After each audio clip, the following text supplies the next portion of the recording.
వేసవి వచ్చిందంటే చాలు కూరగాయల ధరలు మండిపోతాయి. ముఖ్యంగా తీగజాతి కూరగాయలైన బీర, సొర, దొండ, కాకర, దోస పంటలకు డిమాండ్ ఎక్కువ. నీటి వసతి ఉన్న రైతులు అధికంగా బీరను సాగు చేస్తూ ఉంటారు. అయితే పెరుగుతున్న ఉష్ణోగ్రతలకు మొక్కలు సరిగ్గా ఎదగకపోవడం, ఇటు చీడపీడలు అధికంగా ఆశించి దిగుబడులు తగ్గే అవకాశం ఉంది. కాబట్టి ఆయా ప్రాంతాలకు అనువైన రకాలను ఎన్నుకుని మేలైన యాజమాన్య పద్ధతులు పాటించినట్లయితే నాణ్యమైన అధిక దిగుబడులు పొందొచ్చని తెలియజేస్తున్నారు బెల్లంపల్లి కృషి విజ్ఞాన కేంద్రం శాస్త్రవేత్త శివకృష్ణ.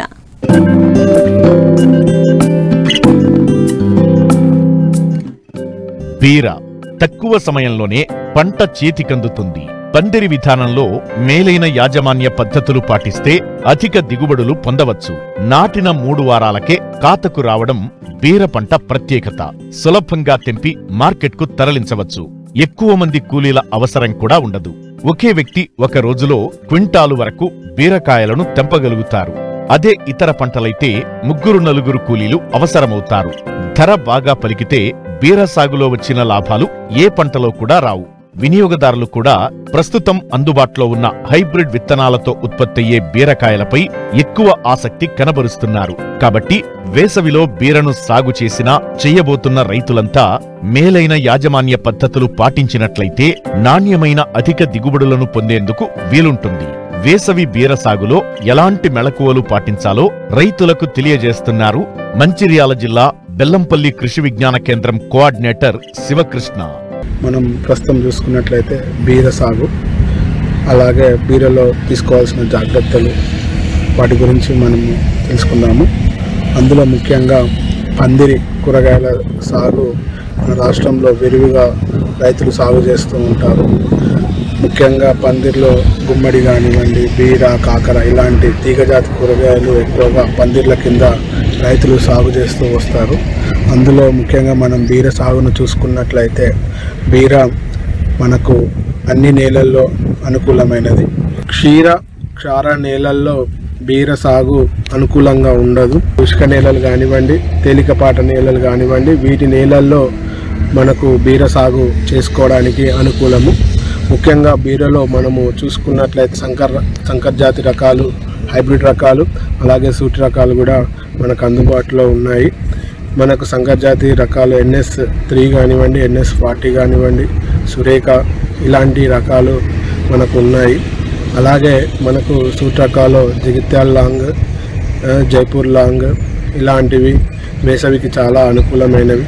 ఇంకోటి ముఖ్యంగా మనము బీర సాగు చూసుకున్నట్లయితే అధిక ఉష్ణోగ్రతలు, అంటే ఉష్ణోగ్రత ప్రభావం అనేది బీర సాగులో చాలా కీలక పాత్ర పోషిస్తుంది. ముఖ్యంగా ప్రొద్దుట అంటే ఉదయపు ఉష్ణోగ్రతలు 18 డిగ్రీల సెల్సియస్ కన్నా తక్కువగా ఉన్నప్పుడు పూత అలాగే పిందెలు రాలిపోయే ఆస్కారం ఉన్నది. దిగుబడి మీద ప్రభావం చూపే అవకాశం ఉన్నది. అలాగే మనకు ఒకవేళ ఉష్ణోగ్రతలు 36 డిగ్రీల సెల్సియస్ కన్నా ఎక్కువగా ఉంటే కూడా అప్పుడు మనకు ఆడపుష్పాలు తగ్గిపోయి మగ పుష్పాలు ఎక్కువగా రావడం వల్ల అది కూడా దిగుబడి మీద ప్రభావం చూపే అవకాశం ఉన్నది. కాబట్టి రైతులు ఎండాకాలం అంటే ముఖ్యంగా రబీ సీజన్లో పందిర్ల కింద, హరిత పందిర్ల కింద సాగు చేసుకోవడం ద్వారా మనకు మామూలు సాగు కన్నా ఈ హరిత పందిర్ల కింద సాగు చేయడం ద్వారా ఎక్కువగా దిగుబడి వచ్చే ఆస్కారం ఎక్కువగా ఉన్నది. ముఖ్యంగా మనము బీర చూసుకున్నట్లయితే బీర విత్తనానికి మనము విత్తన శుద్ధి చేసుకోవడం ద్వారా నేల ద్వారా సంక్రమించే చీడపీడలు రాకుండా మనము సాధ్యమైనంత వరకు నివారించుకోవచ్చు. ముఖ్యంగా 3 గ్రాముల థైరమ్, దాని తర్వాత 5 గ్రాముల ఇమిడాక్లోప్రిడ్ ఇలాంటి మందును ఒకదాని తర్వాత ఒకసారి విత్తన శుద్ధి చేసుకోవాలి. దాంతో పాటుగా మనము 100 గ్రాముల విత్తనానికి మనం 2 గ్రాముల ట్రైకోడర్మా విరిడే కూడా కలుపుకోవడం ద్వారా ఎక్కువగా నేల ద్వారా సంక్రమించే వ్యాధులు ఏదైతే ఉన్నాయో కూడా వాటిని సమర్థవంతంగా ఎదుర్కొనే అవకాశం ఉంటుంది. దాంతో పాటుగా ఎక్కువగా మనము లోదుక్కులు చేసుకోవడం ద్వారా కూడా నేల ద్వారా సంక్రమించే వ్యాధులను కూడా మనం సాధ్యమైనంత వరకు తగ్గించుకున్న వాళ్ళము అవుతాము. వేసవిలో పంట ఎదుగుదల తగ్గి పూత రాలిపోయే అవకాశముంటుంది. అంతేకాకుండా ఎక్కువగా తెగుళ్లు ఆశిస్తుంటాయి. కాబట్టి సకాలంలో నీటి తడులు, పోషకాలు అందించాలి. చీడపీడలను గుర్తించిన వెంటనే సమగ్ర సస్యరక్షణ చర్యలు చేపట్టాలి.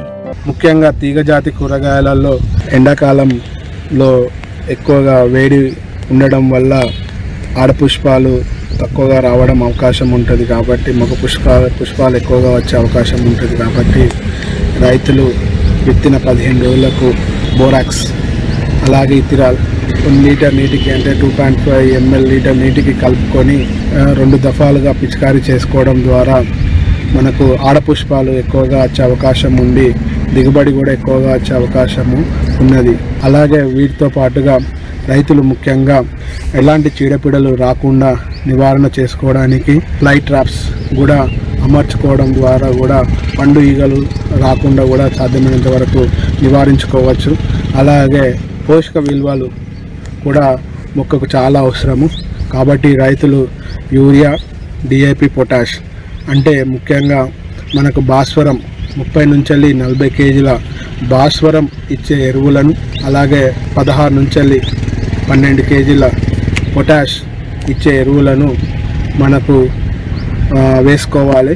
అలాగే యూరియాకి వచ్చినట్టయితే 32 నుంచి 40 కేజీల మన నత్రజని ఇచ్చే ఎరువును మనకు 2 దఫాలుగా అంటే సమపాలల్లో ముఖ్యంగా మనకు 20 రోజులకు అంటే 20 నుంచి 25 రోజులకు ఒకసారి అలాగే పూత పిందె వచ్చే సమయంలో 2వ దఫాగా వేసుకోవడం ద్వారా మనకు సరైన సమయంలో మొక్కకు పోషకాలన్నీ అంది ఆశించిన స్థాయిలో మనకు దిగుబడి వచ్చే అవకాశం ఉంటుంది.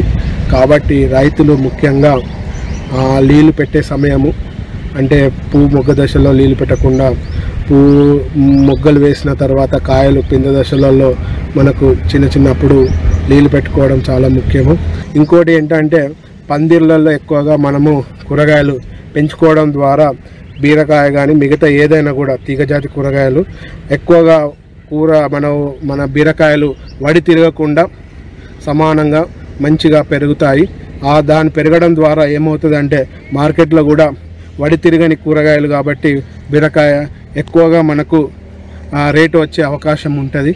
మనము చూసుకున్నట్లయితే 60 నుంచి 90 రోజుల వ్యవధిలో మనకు బీరకాయలు పంట కోతకు రావడం జరుగుతుంది, రేటు కూడా రావడం జరుగుతుంది. ఇలాంటి చిన్న జాగ్రత్తలు తీసుకోవడం ద్వారా మనకు రైతులు ఆశించిన దిగుబడి సాధిస్తారని నేను అనుకుంటున్నాను.